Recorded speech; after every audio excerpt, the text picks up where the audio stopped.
Welcome back to the Badass Comeback Podcast, boys. Today, we're going to talk about relationship dynamics. This is part one of a three-part series, and today we're covering 3 super easy mindset shifts to tune up your relationship knowledge. I have put hundreds of hours, probably over 1,000, into researching, reading books, articles, talking to couples married for 50 years plus, about what exactly makes a relationship not only last, but stay fun and exciting. And there were 3 things that stuck out to me. 1, what I found was that a lot of everyday advice out there about relationships is garbage. Number 2, a surprisingly low number of people actually know about true relationship dynamics. And 3, the most important concepts are unspoken ones. It's almost like uncovering a secret that isn't really a secret, but still, no one talks about it, and as a result, our divorce rate is so alarmingly high, and most couples just don't know how to maintain a relationship properly these days. But after this 3-part series, you are going to be way ahead of most everybody else out there. Part of my mission here is to give you guys a massive advantage when you're ready to start dating again, especially with how crazy and somehow also dull the modern dating scene has become. After this series, you will be armed with the best masculine mindset, so your next relationship is not only way better, it's way easier as well. You're going to be unlocking hidden traits that are already inside of you. So, if you are ready to unleash the badass masculine within, let's dive right in. So first, we're going to touch on the masculine and feminine dynamic. This is the most fundamental part of understanding how romantic relationships actually work. The masculine and feminine are opposite charges of a magnet. The more masculine someone is, the more feminine of a partner they will attract. And notice how I said someone and partner? That's because there are super masculine chicks and there are super feminine dudes out there. Ever seen a gay or lesbian couple where one is super masculine and the other is super feminine? The masculine and feminine are not exclusive to one gender. They are sexual essences. Sexual essence is what sort of sexual energy you give off. They are opposites, and those opposites attract. And that being said, not everything a guy does is going to be masculine and vice versa. Classic example is raising kids. Nurturing is a feminine quality, but when mom needs a break, dad takes over and nurtures. It doesn't mean he puts on a dress and breastfeeds. He assumes the duty that is necessary, but he doesn't just abandon his masculinity altogether. Conversely, protection is a masculine quality, but if the kids are in danger, mom may assume a protective role if dad isn't around. Real quick, here are some feminine qualities. Nurturing, elegant, soft-spoken, submissive, gentle, externally validated, beautiful, and follower of the masculine. Here are some masculine qualities. Strong, dominant, internally validated, fearless, bold, providing and protecting, and leader of the feminine. So, now that we understand that sometimes it is necessary to take on a role that is opposite of one's masculine or feminine essence, now we have to dive into how our modern Western society has blurred the lines between those rare instances. Those hidden traits I mentioned in the intro are hidden because guys in general have just forgotten how to live by them, their true essence as masculine men. Something happened in the 50s and 60s where guys started handing the power and control of the relationship over to their wives. And I think there were a lot of factors that played into this, but that was definitely the first domino. Women started working, and as much as that is a good thing, it also meant that those women didn't need to rely on a man to provide for them. Now, am I saying that's a bad thing? No. If you're a chick and you want to work instead of being a stay-at-home mom, fully support you exercising that choice. More power to you. But there was this shift that happened. Women started making more decisions, not only around the house and with finances and stuff, they started making relationship decisions. And these are decisions that are separate from the kids and the bills. Relationship decisions are mutual decisions that involve only the couple in question. These are some relationship decisions that modern couples fight over and fucking break up over all the damn time. You're probably going to recognize some of these. Ready? What to eat for dinner? Who drives the car? What to do on their day off? who makes the final decision to buy something expensive. Basically, any mutual relationship decision that involves only the two of them as a couple. The person making the mutual relationship decisions is the one in charge of the relationship. Somewhere along the way, dudes forgot how to lead the relationship. They started looking to their wives to make decisions by asking her preference. Now, is it okay to ask her preference? Yeah, because you want your woman to have choice, which of course is a very good thing. You want her to have equal say because she's your girlfriend or your wife. You guys are a team. A relationship is not slavery. And as badasses, of course, we are never to be domineering, but we do have to be dominant and take the lead. And yes, there is a way to lead the relationship and still leave plenty of room for your woman to provide her own input or reject a decision that you make for the two of you. In other words, she still has equal say. You just initiate the process or the decision. But here's the thing. Most guys do this backwards. They first ask her what she wants to do, eat or buy, or whatever. But this upsets the feminine. Remember that the feminine is a follower of the masculine. She doesn't want to lead him. It goes against her natural essence. Hence, why you might have experienced a woman who gets frustrated when you plop a decision that needs to be made into her lap. She gets annoyed and upset because she does not want to make the decision. She wants you to make the decision. She may not explicitly say that, but if she is getting annoyed when you are asking her what you guys should do for X, Y, or Z decision, there's your answer. But of course, she doesn't want to be your slave and obey your every command. So what's the solution here? It's very simple. Instead of asking her what she prefers with a question, suggest something with a statement. So instead of asking her, hey babe, where do you want to eat tonight?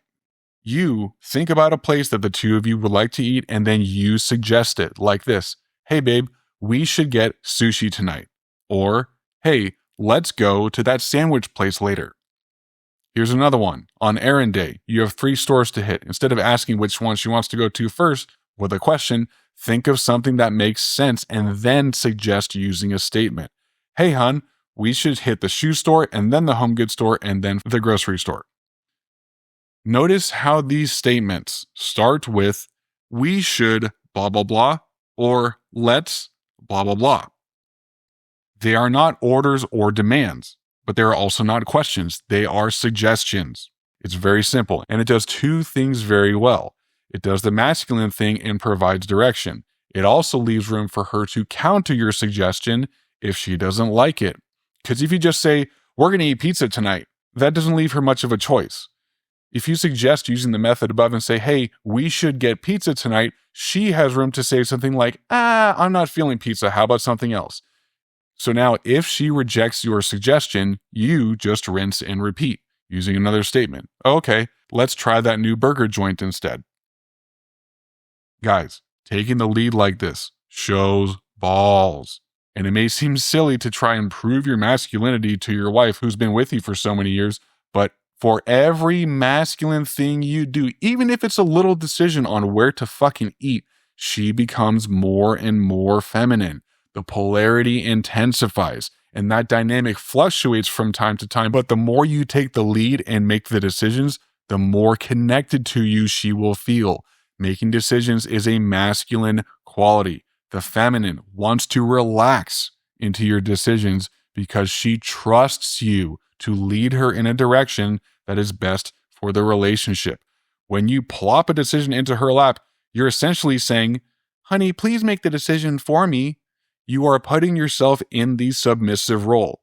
You are leaving her no choice but to take on the masculine role of making decisions for you. The feminine hates this. It goes against her natural essence. It's friction.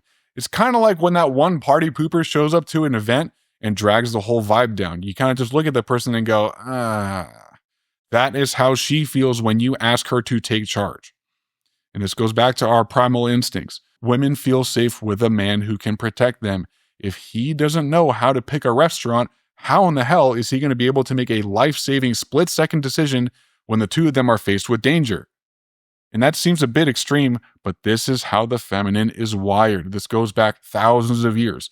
A man who is decisive is a man she can rely on in times of peace and in times of war. So here's rule number 1. Mutual relationship decisions default to you. You don't have to decide what she's going to eat when she goes to work on her lunch break. That's a her decision. Same with your own decisions. Now, if she suggests something first, don't just say yes and go along with it without even thinking about it. Think to yourself if you actually want to do that as well. And if you don't, suggest an alternative and keep working with her to find a solution that you're both okay with. And if she keeps rejecting your suggestions one after the other, that's when you just plop it back in her lap. Okay, you don't like any of my suggestions? You pick then. Most likely she's just going to revert back to one of your suggestions. This is how you lead a relationship, all the way from the first date, from you approaching her. It never ends. Ever hear about a relationship that got dull and boring, or how she stopped wanting sex, or how fights got worse and worse? Yeah, I guarantee at least one of the factors was a guy who didn't take charge and lead the relationship like he should have, and who frequently looked to his wife to lead them. Mutual relationship decisions default to you. Okay, next concept. We have to talk about purpose versus partner, and I have mentioned this in previous episodes. Your purpose is what you were put on this earth to do. It can be a lifelong purpose or it can be short-term, and you can have more than one. For some guys, it's being an athlete or a musician or even both. For some, it's a college degree, a career, or even a super involved hobby. As a man, your purpose keeps you going, and it's one of the foundations of your confidence. Masculine happiness is rooted in purpose. Never, ever compromise your goals, mission, and purpose for what anyone else wants, especially your girl. Your purpose transcends even you as a person, because most likely that purpose benefits other people in some way, shape, or form. In fact, I want you to think of one of your purposes or your main purpose. And if you're not working towards one right now, no worries. Just think of something that you would do that's super meaningful if money was no issue. Something that makes you wake up every day stoked to grind it out. Now, I want you to imagine the woman of your dreams. Way hotter than your ex. Way better in every way. What if I told you that you could date her and she would never, ever leave you? Except you have to give up your purpose. And I'm really hoping that every single one of you would say no to that offer. Kind of like those ridiculous stories you hear about a chick giving the dude an ultimatum between his dog and her. Kind of easy, obviously. Don't ever quit something that is meaningful to you for anyone, even your girl. Why? You will lose yourself. And once she sees that you're not the man you used to be because you gave it up, she's going to leave you. Okay, that's cool, but what if our girl is super supportive of our purpose but complains that we spend too much time on it and not with her?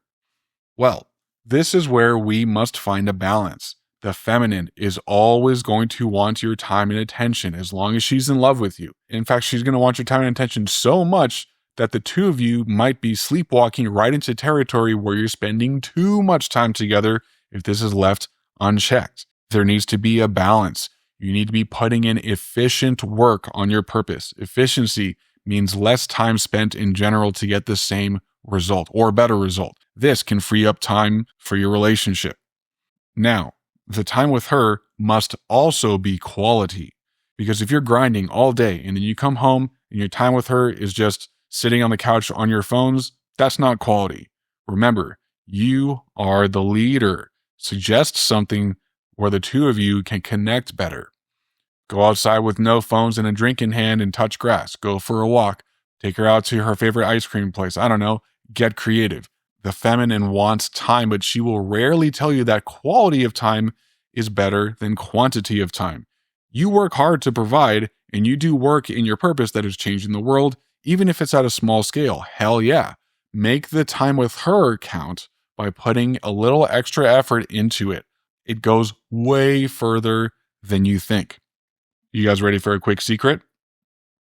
Always have her looking forward to something fun with you. Have at least one fun thing lined up for the next week or two. Because think of it, she sees you working hard and she loves you for that. But if there's nothing planned and this is your 4th night in a row working late, she's going to be wondering when the next quality time with you will be, and this will slowly start to eat at her. If this builds up too long, she's eventually going to hit you with the whole, why do you have to work so much? Or this thing that you're doing is taking up way too much of your time, blah, blah, blah, blah, blah. Now you have an argument on your hands. Plan something fun a week or 2 out. After you do the fun thing, plan another thing. And no, don't make it a routine. Don't just go to dinner every Saturday night. Mix it up a little bit. The feminine fucking loves spontaneity. So the next time you're working late or golfing with your buds, she's going to be missing you, of course, but she's going to have her eyes on the prize. The two of you spending quality time doing the thing that you, as the masculine, planned. In fact, here's a secret within the secret. Plan surprise dates or events. Block out a time on the calendar. Tell her what to wear and what time to be ready, but don't tell her what it is or where you're going. No matter what, keep it as a surprise. Trust me, she's going to be so excited. You're probably going to get annoyed at how often she asks you, babe, please tell me where we're going, please, in the days leading up. And yeah, if your chick is the type that says, oh, don't do this, I hate surprises, even better. Demonstrate your strength by keeping the surprise a friggin' surprise. Always have her looking forward to quality time with you. It is the best way to balance time with her versus your purpose. It'll make keeping your purpose, number 1, that much easier, which leads us into rule number 2, purpose over partner. But wait, as in number 1, and she is number 2? Yes, number 1. She's your number 1 woman, of course, but she is not what makes you the man you are. For some of you, I know that's a harsh thing to hear, but think about it. Your purpose is part of who you are. A romantic partner adds to your life and is supposed to bring out the best in you, but you don't change for her. Also, you wouldn't ask her to give up her purpose for you, would you? Then hold that same expectation. Why? Because you are in control of your purpose. You are not in control of whether she stays with you or not. Let's say that you give up your purpose somewhere down the line in the relationship. If she leaves, which she most likely will if you do give it up, you're going to be without her and without your purpose. Horrible place to restart. Ask me how I know. So, purpose over partner. Moving on. Concept number 3, arguments. Guys, there's disagreements, and then there's arguments, and then there's fights. And there's a difference between disagreements and the latter two. Disagreements are mostly logical. Arguments and fights are mostly emotional. The problem with emotions like frustration and anger are that they usually override logic and reason. They also open up opportunities to insult each other and say shitty things and do shitty things to each other. In other words, there is a problem. You need a solution. A disagreement is the best way to find the solution if you can't agree at first. An argument or fight is a bad way to find the solution. In fact, you're probably not going to find it while you're in the argument or fight. Yeah, the two of you might cool down and talk later, but the part in between where your emotions were all fucking haywire, putting stress on yourselves and wasting time, all that shit is unnecessary. But couples, of course, do this all the time. Our society thinks this is normal, but enough arguments and you're going to start to wonder why you guys are still together. Ever hear of a couple who broke up because they just fucking fought all the time? Gentlemen, the feminine can be beautiful, but she can also be chaotic. She is like Mother Nature. Some days she's warm and pleasant, but some days she's a storm that can be difficult to handle. All you have to remember is that your masculinity is like the mountain. Mother Nature wreaks havoc on the mountain, but the mountain does not move. He is stable. When you are in a disagreement with the feminine, recognize where you are and don't go past it. If you're at a level 4 and she escalates to a 6, you stay at a 4. If she starts raising her voice and getting flustered, stand your ground and stay stable at that 4. Don't let your voice or your energy go past where you want it to be. If you can stay at that low level, she will naturally, or rather she should, come back down to your level eventually. Human beings balance each other out like this in terms of their energy. If you stay at a 4 and she goes up to a 6, she'll probably go to an 8 if you match her 6. But if you stay at that 4, most likely she's going to come back down to the 4, and then you just avoided an argument and or possibly a fight. Stay stable. Don't change the tone of your voice. You can express your concerns, set boundaries, and put emphasis on what you think is important without cussing and yelling. Be the mountain. You are strong. You don't have to allow yourself to be affected by the feminine storms or anyone else's shit weather for that matter. When you wake up in the morning, you can decide if you want to have a shit day or a good day. If you decide that you're going to have a good day, you're not going to allow yourself to be affected by other people's garbage energy. Try that. This stability is one of the best things that you can be for the feminine. She needs the masculine to be strong, consistent, and stable for her to feel safe and connected to him. A good way to practice this is the next time you're confronted with someone who is getting frustrated at you for something. You're going to feel your energy shift inside, and it's different for everyone. Some feel it in their chest, others feel it in their head or their gut. Recognizing this shift in your state when someone is throwing crappy energy at you, you just stay right where you are, energy-wise. Keep your tone of voice the same. Just talk as if they aren't escalating. Boys, we are badasses. We don't let anyone else's energy mess with us. We are stable, and that stability alone balances out any other bad energy in the room. Now, with that being said, we are not cold, emotionless robots. We can't be lying to ourselves and failing to admit when we're angry or frustrated. It's okay to feel that shit. Everyone does. It means you're normal. It's what you do with it that can be harmful. If we're giving in to how we feel and allowing it to control our actions, that's not stability. That's just more chaos that adds to the argument. And very important note here. This whole concept means that you still work to resolve whatever the conflict is with your woman. It does not mean you just say, "Yes, dear," and walk away just to avoid the issue altogether. Demonstrate your strength by remaining stable, making her feel heard and understood, while also making sure that she hears and understands you. And no, yelling doesn't make people hear you. It does the opposite. Work with her to resolve whatever it is. Now, of course, is this a 100% surefire way to keep her calm so the two of you can carry on? No. She might even get upset that you're not matching your energy. She may still refuse to resolve the issue. Some people are just shitty communicators. I can't promise that your next girl will be a good communicator and appreciate you being the mountain, but I can promise you that you will have a much better idea of what your future would look like with her. And who knows, you might decide to move on before you put a ring on it. So, rule number 3, you are the mountain, the rock. When the feminine turns ugly and stormy, you stay stable.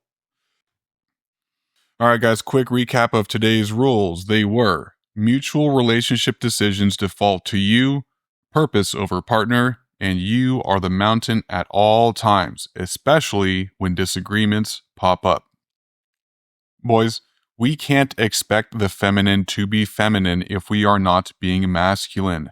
The feminine follows your lead. if you are letting things get dull in their relationship, if you're not taking the lead or working too much or even sacrificing your purpose for her or giving into her chaos, we cannot expect her to stay feminine. But if we are being consistently masculine, she will respond by being consistently feminine. We can't just sit around, eat pizza, drink beer, never take her on dates, and expect her to put on the lingerie and be down for sexy time whenever we want. The feminine follows your lead. Where the relationship goes and how the relationship is up to you. Most guys think that's just too much effort. Okay, cool. Now you know why she won't want to reciprocate and put in her effort. You are not most guys. You are badass. Your next girl is going to be stoked to walk beside you if you keep tuning up your masculinity like this. But if you're not ready to start dating again, remember the rules we talked about. You're going to start seeing patterns in your day-to-day. You recognize behaviors that we talked about. I guarantee it.